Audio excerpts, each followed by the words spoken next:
আচ্ছা দেখো এখানে কি আছে, বিয়োগ করি। তাহলে আমরা বিয়োগ করি, এখানে আছে ৭৫,০০০, এখানে আছে ৪২,০০০। এই ৭৫,০০০ থেকে ৪২,০০০ বাদ দিতে হবে। তাহলে কীভাবে বাদ দেবো? আমরা এক স্থানের দিক থেকে বাদ দেবো। তাহলে দেখো এখানে এক স্থান আছে শূন্য, এখানে আছে শূন্য, শূন্য থেকে শূন্য বাদ দিলে কী থাকে? কিছু থাকে না। তাহলে আমরা কী লিখবো? এটা শূন্য লিখবো। আবার এই শূন্য থেকে শূন্য বাদ দিলেও কিছু থাকে না, আমরা কী লিখবো? এখানে একটা শূন্য লিখবো। আবার এই শূন্য থেকে এই শূন্য বাদ দিলেও কিছু থাকে না, আমরা কী লিখবো? একটা শূন্য লিখবো। এখন এই ৫ থেকে ২ বাদ দিলে কত হয়? ২, ৩, ৪, ৫, ৩, আমরা এখানে ৩ লিখবো। ৭ থেকে ৪ বাদ দিলে কত হয়?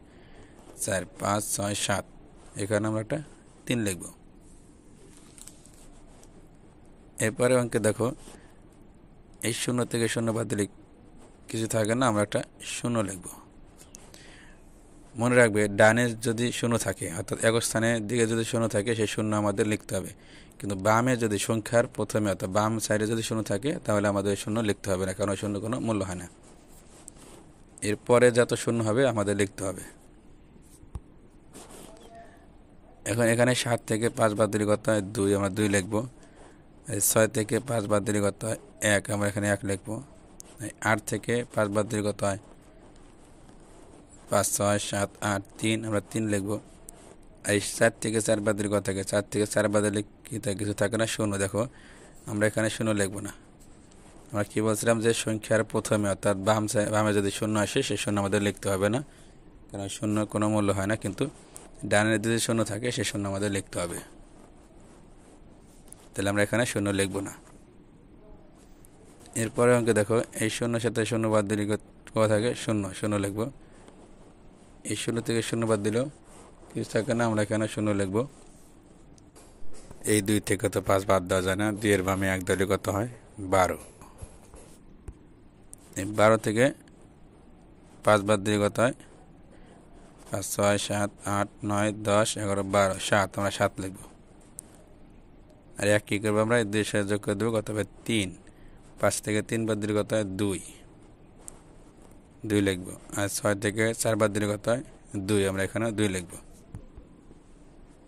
এরপরের অঙ্কে দেখো এই ১ থেকে ০ বাদ দিলে কত থাকে? ১ থেকে ০ বাদ দিলে ১, ১ই থাকবে, আমরা এখানে ১ লিখবো। এই ৯ থেকে ১ বাদ দিলে কত হয়? ৮, আমরা এখানে ৮ লিখবো। আর ৩ থেকে তো ৮ বাদ দেওয়া যায় না, ৩ এর বামে ১ দিলে কত হয়? ১৩। ১৩ থেকে ৮ বাদ দিলে কত হয়? ৮, ৯, ১০, ১১, ১২, ১৩, ৫, আমরা এখানে ৫ লিখবো। আমরা যে ১ দিয়েছিলাম একইভাবে ২ সাথে যোগ করে দেবো, কত হবে? ৩। ৪ থেকে ৩ বাদ দিলে কত হয়? ১, ১ লিখবো। এখানে ৭ থেকে ৫ বাদ দিলে কত হয়? ২, আমরা এখানে ২ লিখবো। এরপরে অঙ্কে দেখো এই ৪ থেকে ৮ বাদ দেওয়া যায় না, ৪ এর বামে ১ দিলে কত হয়? ১৪। ১৪ থেকে ৮ বাদ দিলে কত হয়? ৮, ৯, ১০, ১১, ১২, ১৩, ১৪, ৬, ৬ লিখবো। আমরা যে ১ দিয়েছিলাম কী করবো? ৫ সাথে যোগ করে দেবো, কত হবে? ৬। এই ১ থেকে ৬ বাদ দেওয়া যায় না, তাহলে কী হবে? ১ এর বামে ১ দিলে কত হয়? ১১। ১১ থেকে ৬ বাদ দিলে কত হয়? ৬, ৭, ৮, ৯, ১০, ১১, ৫, ৫ লিখবো। আমরা যে ১ দিয়েছিলাম একইভাবে ৮ সাথে যোগ করে দেবো, কত হবে? ৯। এই ৩ থেকে ৯ বাদ দেওয়া যায় না, তাহলে কী হবে? ৩ এর বামে ১ দিলে কত হয়? ১৩। ১৩ থেকে ৯ বাদ দিলে কত হয়? ৯, ১০, ১১, ১২, ১৩, ৪, ৪ লিখবো। আমরা যে ১ দিয়েছিলাম কী করবো? এই সাথে যোগ করে দেবো, কত হবে? ৮। ২ থেকে ৮ বাদ দেওয়া যায় না, তাহলে কী হবে? ২ এর বামে ১ দিলে কত হয়? ১২। ১২ থেকে ৮ বাদ দিলে কত হয়? ৮, ৯, ১০, ১১, ১২, ৪, ৪ লিখবো। আমরা যে ১ দিয়েছিলাম একইভাবে পাশে যোগ করে দেবো, কত হবে? ৬। এই ৯ থেকে ৬ বাদ দিলে কত হয়? ৩, আমরা এখানে ৩ লিখবো।